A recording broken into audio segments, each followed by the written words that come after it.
शेखुल हदीस मौलाना मिराजुल इस्लाम साहब ने एक जगह लिखा आते हैं कि किसी ने मुझसे पूछा है कि कब्र में सिर्फ ये पूछा जाएगा मन रब्बू का माँ दीनू का, ये पूछा जाएगा तेरा रब कौन है, तेरा दीन क्या है, तो नबी पाक अलैहिस्सलाम के बारे में दुनिया में क्या कहा करता था। अमाल का हिसाब नहीं होगा, फरिश्ते पूछेंगे तो इतना पूछेंगे और फिर उसके लिए जन्नत की खिड़की या दोज़ख का दरवाज़ा माज़अल्लाह खुलने का फैसला हो जाएगा। तो किसी ने पूछा कि इतना क्यों है, बाकी सारे सवाल जवाब कब्र में क्यों नहीं, तो वो जवाब देते हैं। वो कहते हैं कि जब कहत पड़ गया ना बहुत सारे इलाकों में, तो हज़रत यूसुफ मिस्र के हुक्मरान थे, तो बाकी जगहों पे कहत था, आपने तो ख्वाब देखा और फिर कुछ गंदम आपने बचा ली। तो हज़रत यूसुफ अलैहिस्सलाम के पास बहुत सारे लोग गंदम लेने के लिए पहुंचने लगे, तो आपने रास्ते में कुछ चौकियां बना दी थी, पुलिस वाले खड़े कर दिए थे समझ लीजिए। तो उनसे कहा था कि जो आदमी गंदम लेने के लिए आया उससे पहले उसका नाम पता पूछो, बल्दियत पूछो और ये पूछो क्या लाया है, वो किस चीज़ के एवज़ गंदम लेने आया है, पैसे लाया है, कोई और चीज़ लाया है,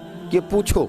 चौकियाँ मुकर्रर कर दी। इंतज़ार तो था ना कि मेरे भाई आएंगे, वो आएंगे, हज़रत याकूब के बेटे आएंगे। इंतज़ार तो भाइयों का था, अगरचे उन्होंने बड़ी ज़्यादती की है पर उनको आना तो है। तो फरमाने लगे कि सारे लोग आए तो उनसे पूछना कि वो कहाँ से आए हैं, वो कौन हैं और क्या लाए हैं, ये भी पूछना। लेकिन फरमाया जब किनान के लोग आए ना तो बस इतना पूछ लेना वो कौन है, ये ना पूछना क्या लेके आए।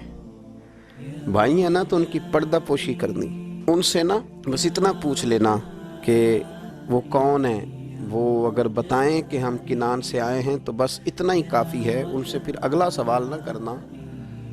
तो हज़रत शेख फरमाने लगे, रब फरमाते फरिश्तों तुम ना जाके बस इतना पूछ लेना कब्र में मेरे बंदे से कि वो मुझे जानता है ना, उसका पर्दा ना खोलना, तुम ना हिसाब किताब पूछना, बस इतना पूछ लेना मुझे और मेरे नबी को जानता है।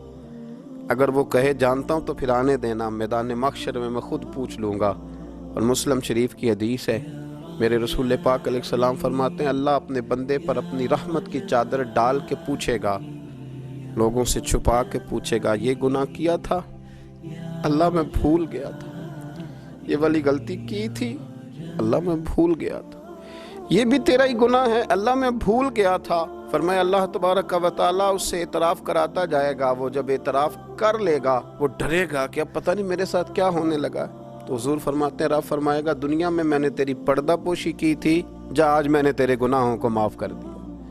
तो याद रखें कि सुबह क़यामत भी अल्लाह तबारक व तआला की बारगाह अपने बंदों पर फजल फरमाएगी, रहमत फरमाएगी। तो यहाँ भी उसके करम की उम्मीद रखें, वहाँ भी उसके फजल की उम्मीद रखें और आसानी की उम्मीद रखें, करम की उम्मीद रखें। दुआ करता हूँ अल्लाह तबारक व तआला हमें अपनी ख़ास रहमतों से मुतमत्ते फरमाए, अपना ख़ास फजल हमारे शामदे हाल फरमाए।